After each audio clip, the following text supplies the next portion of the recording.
Good morning, Africa and the world at large. Today is Sunday, the 26th of June in the year 2022, and it is another time and another moment on our program, Sunday Morning with Emmanuel Mensah. It is your divine right to know the truth, to set yourself free. Today, I'm going to speak to you on the topic, is God omnipotence, omniscience, omnipresence, and omnibenevolence a matter of contradiction in terms? I repeat, is God omnipotence, omniscience, omnipresence, and omnibenevolence a matter of contradiction in terms? We are told that God is the supreme being. According to the monotheistic religions, all the religions that we know, Christianity, Islam, and we believe that there is only one God, one supreme God. And therefore, this God is supreme. But especially in the Christian religion, theology, which is the study of God, actually gave us clear attributes of God, what God is. And so according to theology, God is omnipotence, God is omniscience, God is omnipresence. And these are the three attributes that we know. But in some settings too, there is one that is given. After some places, they give three, and then they omit the omnipresence. But for the purpose of my analysis, I'm going to present the four. And so the fourth one is omnibenevolence. God omnibenevolence. And these terms could be broken into two. The first part of each of the terms is omni, and omni is its roots is from Latin. It's a Latin word which means all. So all, inclusive. And so omnipotence simply means God is all powerful. All powerful. There is no division of the power of God. And then omniscience simply means God is all-knowing. God knows everything, regardless of time and space. God knows everything. And then the third one is omnipresence. God is God is everywhere present. God is present everywhere. And then the fourth one, which I have added, the omnibenevolence, means God is all good. God is supremely good. And so we are told that these are the qualities of God. But as it is with human beings, we are more of the time, the majority of human beings are hypnotized. And therefore, whatever they are given on the face value from the childhood, we hold on to it and we do not question. My purpose is not to discourage you or to convert you from your religion into another thing. I don't run a religion.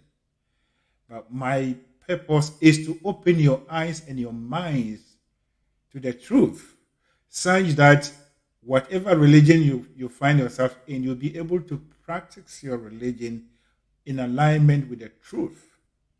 Or if you decide to be a spiritual man who doesn't actually believe in any religion, fair enough.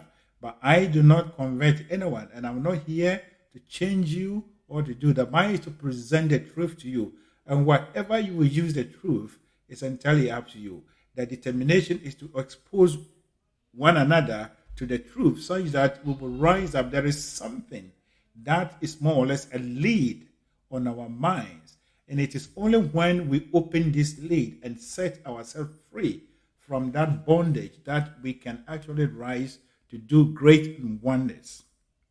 So the world we live in could be likened to a group of people who have been asked to close their eyes.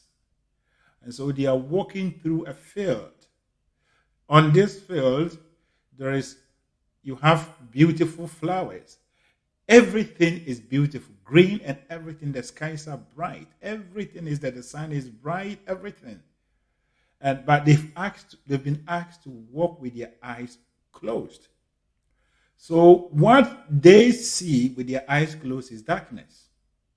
And so in that garden, what they are talking of is the gloom and doom of the garden. Even though they are walking, or they were walking in the midst of beauty. The garden is well decorated beauty. Everything that you can talk of beauty is there. But because their eyes are closed, they are rather walking in the midst of beauty, but living and talking gloom and doom. And so as they go, one of them decided to be bold enough to actually open his eyes a little bit, to see why they have been asked not to open their eyes, but to close their eyes. And when he ventured, what he was seeing was extraordinary beauty, wonders. But because they've been walking for all this while with their eyes closed, when this bold man made the attempt to convince his brothers, they rather saw him to be weird. So what he was describing to them, which was the reality, was something strange to them. So they were actually calling him someone who was weird, and they couldn't understand him. So that is how the world is. Every man or woman, we are all walking on this earth with our eyes closed to the truth. And so the few men who have been able to discover this truth, when they present the truth to the majority, mostly the majority sees these few people as weird and people who are not speaking the truth. But in the actual fact, these few people are those who are presenting the truth to the world. And so it is. Our world that we live in, we've been asked, or we've been presented a picture of a God who is at the same time loving and good, and at the same time vindictive and cruel. That is what we know. And therefore, we are, with our eyes closed, we are not ready to accept anything other than what we've been given. But that is not the truth.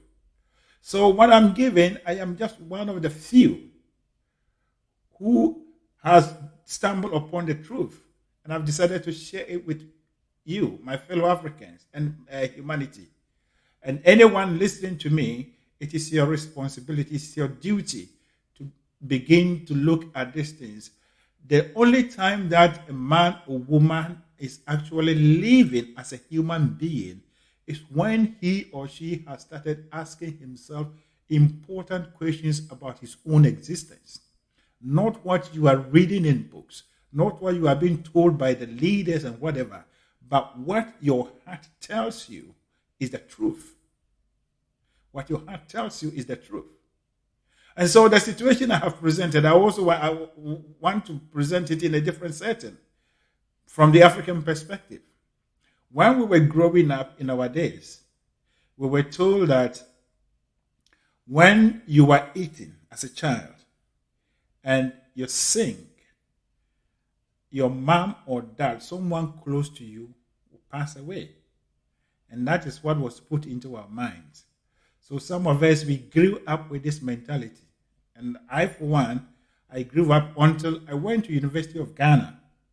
And I was reading philosophy. So we were doing African philosophy. And the lecturer came in and presented this thing. And when he started talking about it, that it became that, look, some of us became conscious of what he was saying about this. That it is not that you would die or someone would die, but it is just simply scientific reasons. And by the African way of looking at things, they put fear into the child. And so you grow with this mentality. Even right now, if everyone, anyone that has gone through this tradition will be honest with himself, people struggle to come to terms with this, that when you are eating, you don't have to sing. When you are taking a shower, you don't have to sing. If you do that, something calamitous will come into or to your parents. So this is why we walk in, and until you work on yourself to get rid of this, you are trapped into this mindset, and that is why we are all in. We are told that God is all powerful, all powerful. God is all powerful, and the word "all" is inclusive. And if all powerful, that means God. No one can challenge God. No one can actually be presented as the opposite of God or the opposition of God, because all is all. And if we are to see that God, the omnipotent, there is another power that is fighting God omnipotent and his children, then this omnipotent God loses his quality as omnipotent, because all includes everything. So it is up to you to begin to think about this. If you don't know, maybe some of these words were just given to us without actually taking us back to the roots of these words. And that is what I'm explaining to you. In the monotheistic Christian religion or your religions, omnipotent, it simply means all powerful. The omni in Latin is all. So omnipotent is all powerful. And if God is all powerful, there can never be any other power that will oppose him. The moment or the very day that another power rises to oppose God, then God loses his quality as omnipotent, all powerful. And so that is how it is. So when we are being told that there is a demon, there is a devil that exists in our setup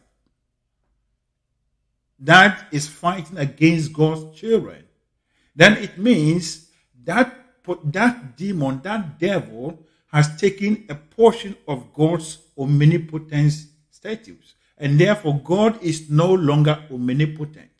So as soon as you go or you get up and you believe in this duality, of powers, where there is an opposing power against the power of God, then you are negating the omnipotence of God. That is the truth. God is all powerful, all that there is. And therefore, he cannot have an opposing power. So in effect, you see that your belief, the belief that we've been fed with, negates the actual presence of God, the power of God that is in us. And that is, we believe in that there is a devil. There is something that is fighting against God's children. That is not true.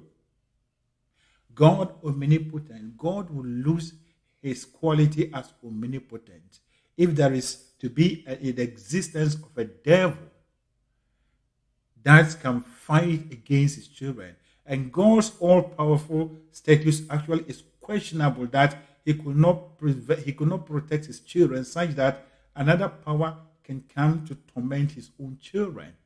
Why will you feel, or how will you think that there will be another power that will come into your home and then override your presence and torment your own children? Then you become a bad father. And that is why we are making God the omnipotent, all-powerful. That there is a devil, that he's taking the whole world, and therefore, because the devil has taken the whole world, God, all-powerful, is going to take all those that the devil has taken to his side into a place called hell. That is, omnipotent has now conceived the idea of evil, which is not true. God is pure. God is pure spirit. And he does not know anything of sin or anything that is impure. So for God even to conceive that he's going to take his own children and a power that he created and put them in the hell means God has taken on what? Evil status, which negates who he is, the all-powerful God. So my job is just to tease your mind and to bring your mind to this. The only way you can understand this is not by reading. After you've listened to me, I'm not expecting you to see me, but I want you to sit down. Not what your religious leaders are telling you, but what you feel within you. Be bold enough and have an open mind and do this analysis. If God omnipotent is to have an opposition, that means his power is no more omnipotent. Today, as I'm speaking to you right now, we have only one president of the United States, or your country, Ghana, Nigeria, or whatever. If there is anyone to rise up to present him or herself as the opposing president of the current president, then the president's power is questionable. He is no more overall power because that power has taken a fraction of his land. And it is the same thing. So we are presenting God as a deity that has lost some of his powers to a certain power called devil, which is not true. So this is where your own inner self, you need to speak to yourself and let God himself, that the truth that you get from within is the truth, but not what other people are saying. Religion is an organized religion or organized business that men and women have used to control others. And if we are to even step back and go into history, in the olden days, men and women were not even allowed to read the Bible. God has prevented them. And men and women, those who ventured, were burnt alive. People have used the name of God to do all kinds of things. All these laws were changed. All these rules were changed, not by God, by men themselves. So the very fact that these laws are maybe made and enforced by men and women means this is the God of men and women. So the God that we are told that there is a devil that is fighting against it, that God is men and women's God. But there is the true God, and the true God is the Almighty God, the omnipotent God that has the power over everything. And he is the creator and the maker of everything. So that is the first one. So long as you keep on holding this concept that there is a devil, then it means God, omnipotent, means something different other than the true meaning of this word. And that is why I made my title that a contradiction in terms. When we say something is a contradiction in terms, that means you've used a word which depicts a certain meaning other than its real meaning. So unless, of course, we are told that the omnipotent, it has a different meaning other than what it means in the dictionary. Now, the next one is God, the omniscience. God, omniscience. God, all-knowing. God knows everything. God knows everything. And the knowing of God is not only at any moment, but it is eternity, into eternity. So what was to come, God knew. And what is to come, God knew. That is the omniscience nature of God. God all-knowing. Therefore, God, nothing can happen on the blind side of God. God is not human. So when we say that God created his perfect world as it is presented in the book of Genesis, and then he declared it as good, including the man that he created, God took it as good, and he took a rest, and that was the end of the creation, as per the story in the Bible. And so, for now, for us to come to have a concept that the children of God rebel against God. Adam and Eve did something and rebelled against God, and therefore God actually regretted for creating mankind, and therefore he casted mankind from the Garden of Eden and cursed us. It presented a God that had no foresight, a God that can only see the present but not the future. So the whole idea of this comes to defeat the quality of God as omniscience, God all-knowing, omniscience. And therefore, if we see God as God who has regretted for what he has done and therefore cursed mankind, that means God is a myopic God. He couldn't see well ahead what his own creation will be. But whatever thing that we are seeing in our world, God knows it, because God is both. He knows what was to come and what is to come. Anything that is to come, God knows, for God is spirit. And so the omniscience, once again, as with omnipotent, it is you to question. It is just about you sitting down and do this simple analysis. And it will come to you that the terms as given to us, if we are to take what God is as presented by theology and other things, then these terms actually contradicts what we have been presented. Omniscience, all-knowing, must know that the man that he has created and the woman that will come later will one day be deceived by a serpent, and the serpent was his own creation. Done. If this didn't happen, then it means God is a human being. We have reduced God into a human being, a man or woman that he has no idea. He cannot even see what happens as soon as his or her own children get out of the house and lock the door. Or even when they are in their own room, then that is a myopic God. That is a human-based God. But the Almighty God, the omnipotent God and the omniscient God, knows into all areas of time. There is no time in God's calculation. There is no space in God's calculation. And therefore, God transcends all this. And therefore, whatever thing that will not be a surprise to God. And therefore, if what happened as it was presented as Adam and Eve's story, if it is indeed true, then God would have known. God would have known, because He is all-knowing, both forward and back. So this is the time. And as I said, my job is not to discourage you from practicing your religion, but my job is to open your minds and for you to begin to seek the truth and make your own decisions and make your own choices. We have to liberate ourselves. The God that we serve, the God that we know, God is everywhere with us. He is omnipresent. And that is why we move on. God is omnipresent.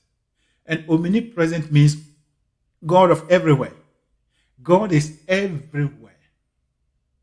And therefore, God cannot be limited. And that also brings in this concept of heaven and hell. Now, we are told that God is in the skies. And that is what we do. We pray to God. We pray into the air. And then we say, God, He lives somewhere. And even in the Christian traditions, or even especially in the Jewish tradition, God descends into temples. And that is when we meet God and we feel the presence of God. This concept of God reduces God to the state of a human being. I am in Canada, living in my own room right now, sitting here talking to you. I cannot be where you are. And therefore, if God is somewhere that we have to pray to Him, that means we have reduced God to who we are. That is a human being. That is a human being's concept of God. But God is everywhere. God is spirit. God is everywhere.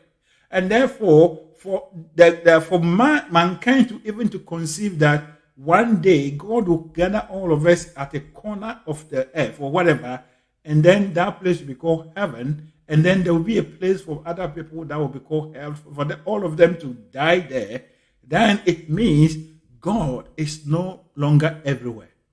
If God is everywhere, then God will be in hell.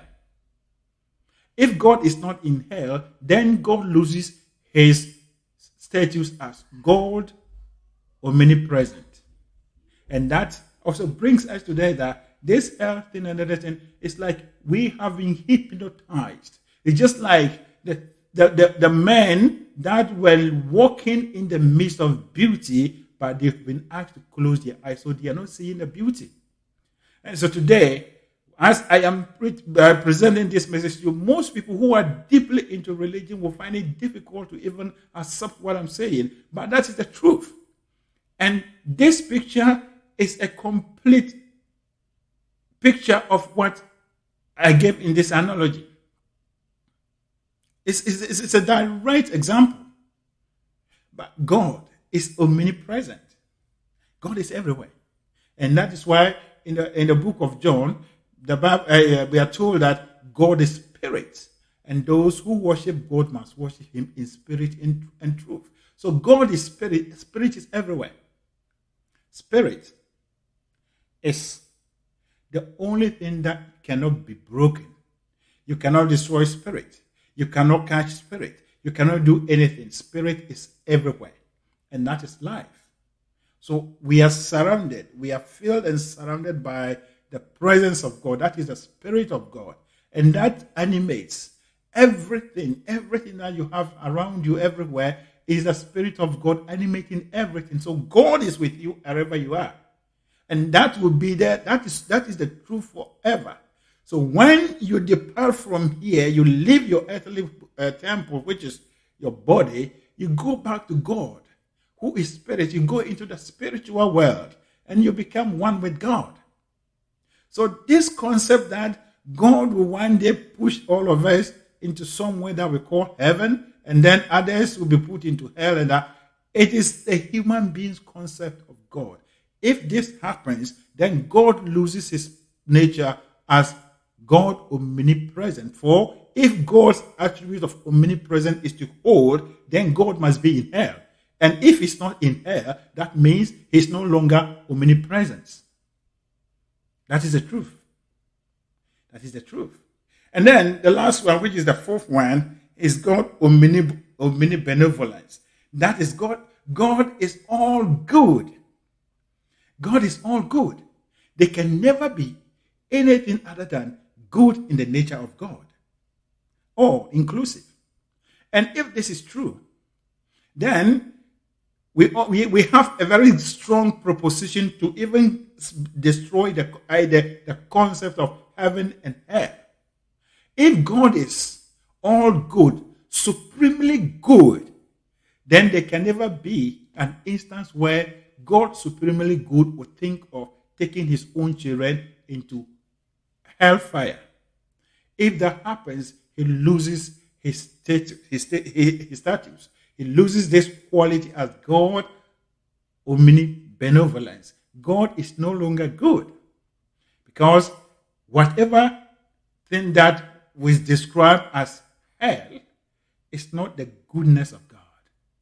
So when we come to all these things, you will see that it takes a simple thinking from your perspective. Each and every one, we live individually. You have your own world, and that world is your mind, and that is where you are a king. You are supposed to be the king over there. And think about these things. God omnibenevolence. That is God supremely good. Supremely good. And if someone is supremely good, that means there can never be an instance where he will do any cruelty to anyone.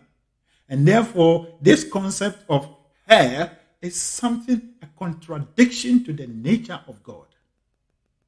The concept of hell is something contradiction to the nature of God. In the same way, the concept of devil is something contradiction to the nature of God, as given to us by these four words. Omnipotent, God all powerful. All powerful is indeed. God is spirit. And spirit is powerful in all sense. You cannot break up spirit. You cannot destroy spirit. And as we are told in science, that energy cannot ever be created or destroyed.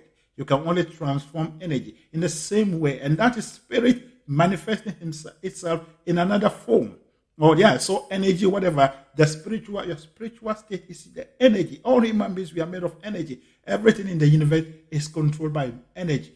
We are vibrational beings. And therefore, when we return, every human being will one day leave his earthly body. You return to your parent spirit. That is God. And you become one with God. It doesn't matter what you've done here. Whatever you will do on earth here, you accumulate what we call karma. You accumulate your own effect. And you suffer it here.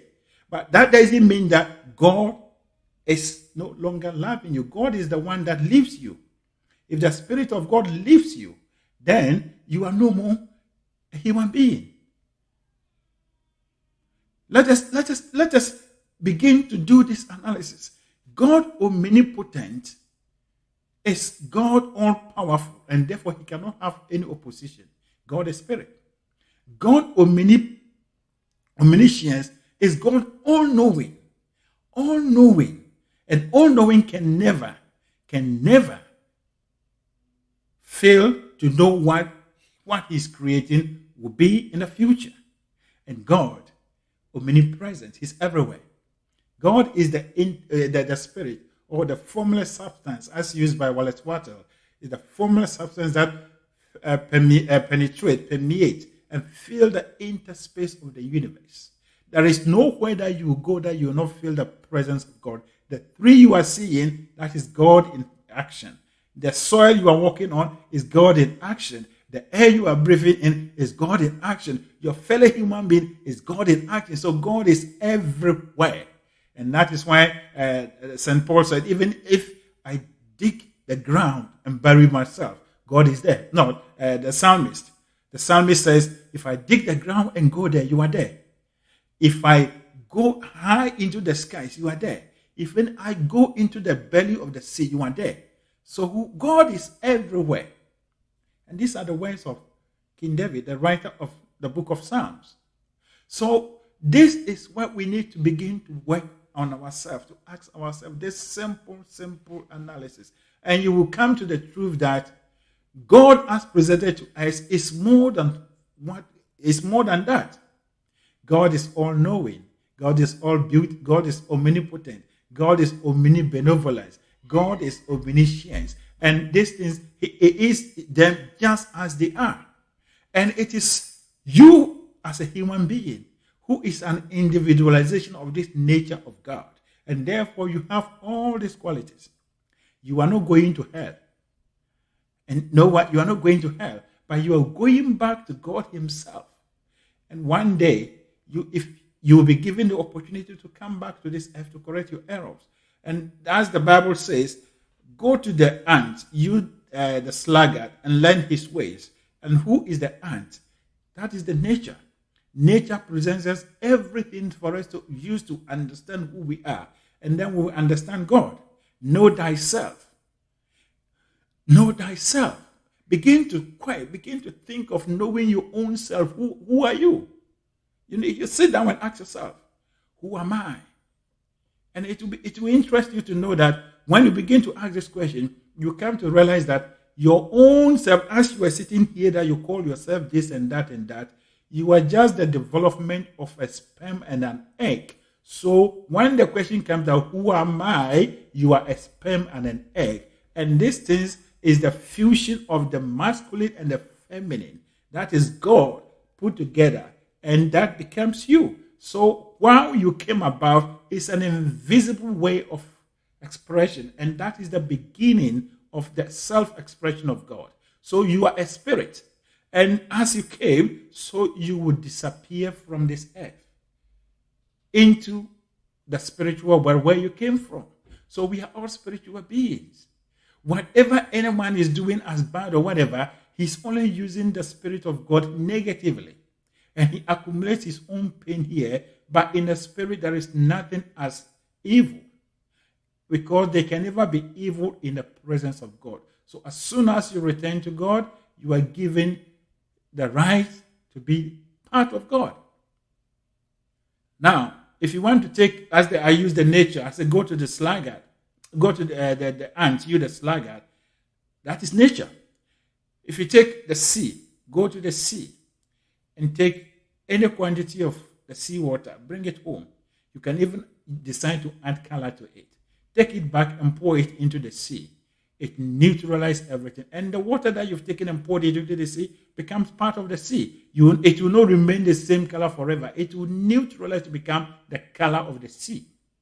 And that is you and I. In the same way, look at the rain. The rain, the formation of the rain is something that I personally always think of it and I say, wow, this is what human beings we are. We are spiritual beings.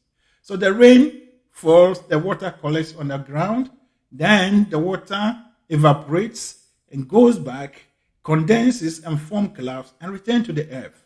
And this is a cycle. It's a cyclical thing. So we are all here coming here on several times, several occasions to, contribute to the evolution of God's own movement.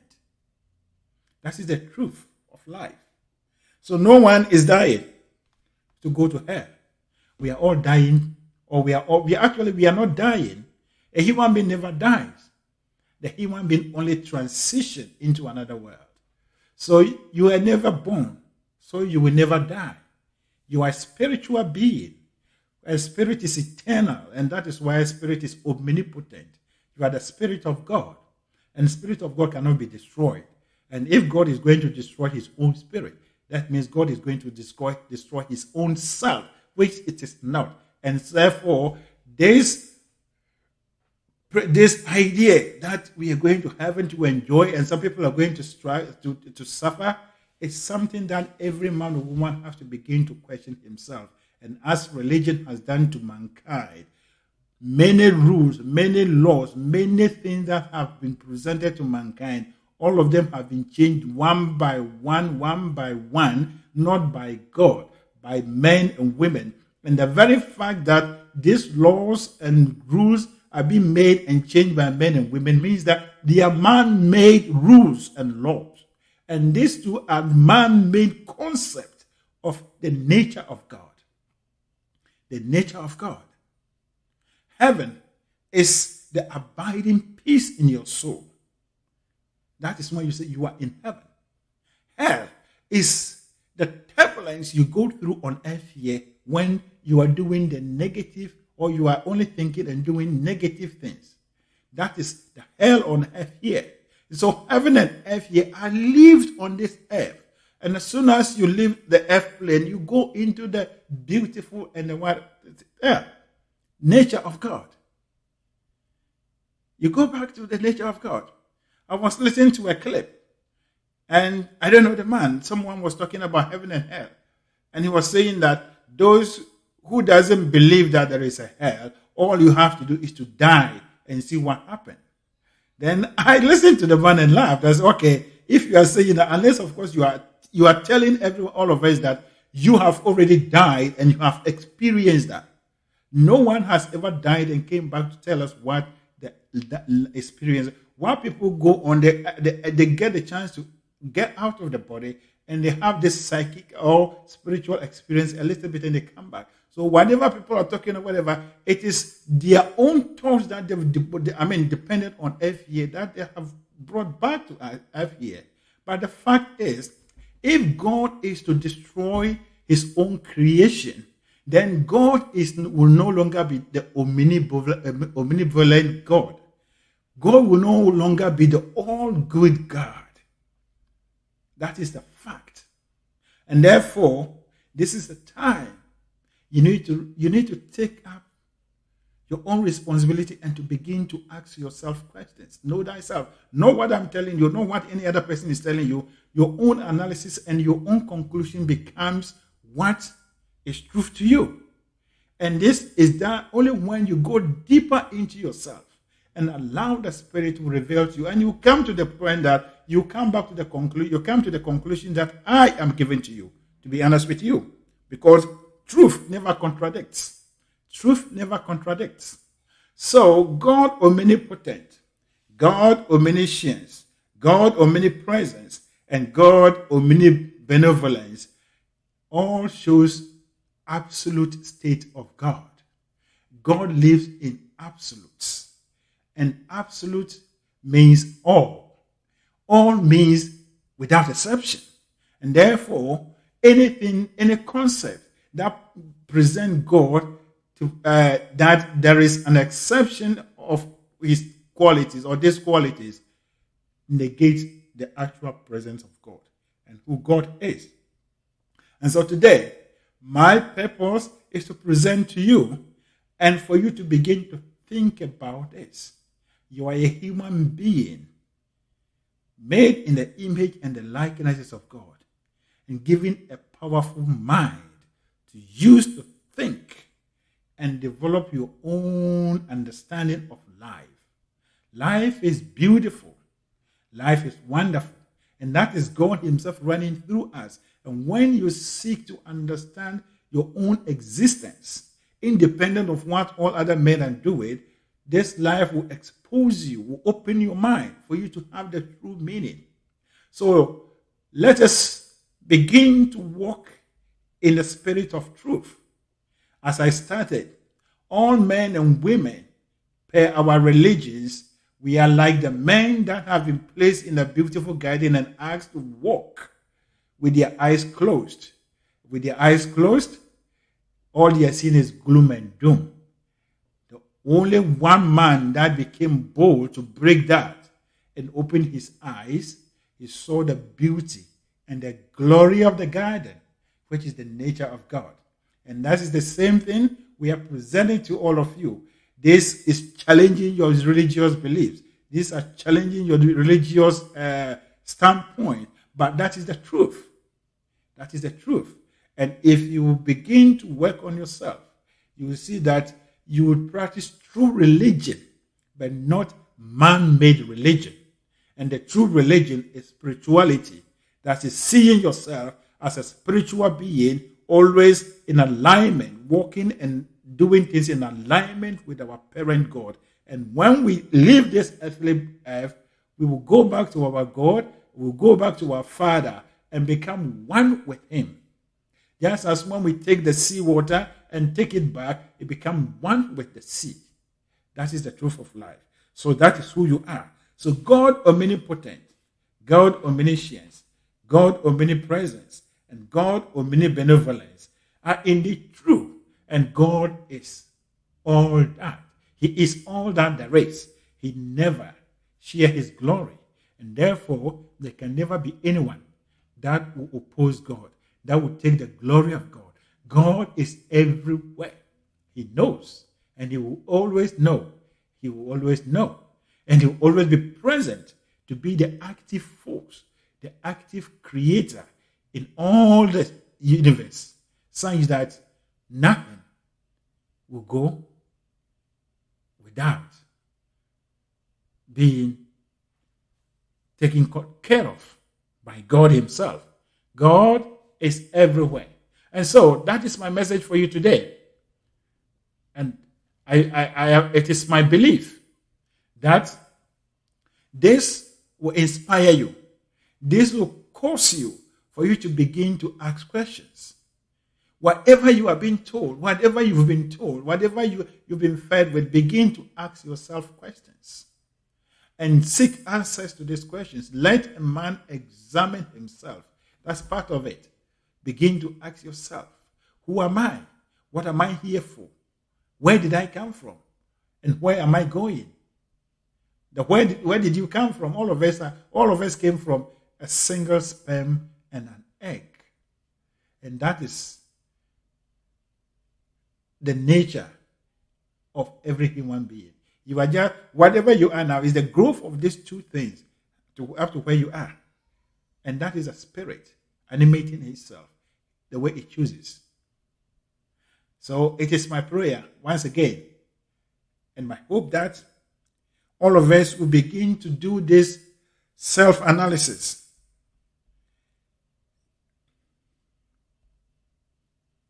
And begin to walk in the light of the truth to set ourselves free. Once again, My name is Emmanuel Kwejo Mensah. I am the co-founder of the Eagle Mentality Group. And at Eagle Mentality Group, we teach and propagate the information about the power of the subconscious mind and universal laws and principles. It is our dream and determination to raise a new group of Africans who think and do things in the light of universal truth, universal laws and principles, so that we will create a new Africa that is well developed, that is a continent that is soaring with all other continents and races. Thank you, and God bless you.